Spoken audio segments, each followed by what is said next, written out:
பக்தியும் பணிவும் நிறைந்த பண்பான மலேசிய தமிழர்களுக்கு இனிப்பான செய்தி.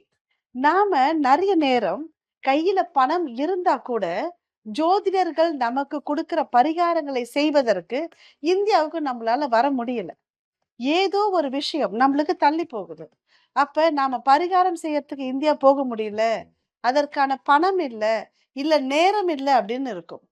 அப்ப இவர்களுக்கு மலர் மருத்துவம் மூலமாக ஜோதிடத்தில் இருக்கக்கூடிய பிரச்சனைகளை சரி செய்ய முடியும் அப்படின்றத வகுப்பா எடுப்பதற்கு பரம்பரா பொக்கிஷம் நேரடியாக மலேசியாவுக்கு மார்ச் மாதம் வருது.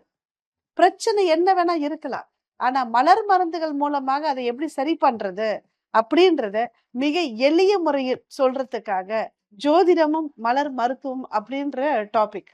இதுல பாருங்களேன், நம்ம உடம்புல இருக்கிற சக்ரா எப்படி ஆக்டிவேட் பண்றது, இல்ல எனக்கு நோய் இருக்கு, பல வருஷமா எனக்கு இனிப்பு நோய் இருக்கு, பல வருஷமா எனக்கு கேன்சர் இருக்கு, நிறைய மாற்று முறைகள்லாம் ட்ரை பண்ணிட்டேன், குணமே ஆகல அப்படின்னாலும் எந்த நோய்க்கு என்ன மருந்தை எடுக்கலாம் அப்படின்றத மிக தெளிவா உங்களுக்கு நேரடியாவே விளக்கறதுக்காக நாங்க இந்தியாவுல இருந்து நேர்ல வரோம்.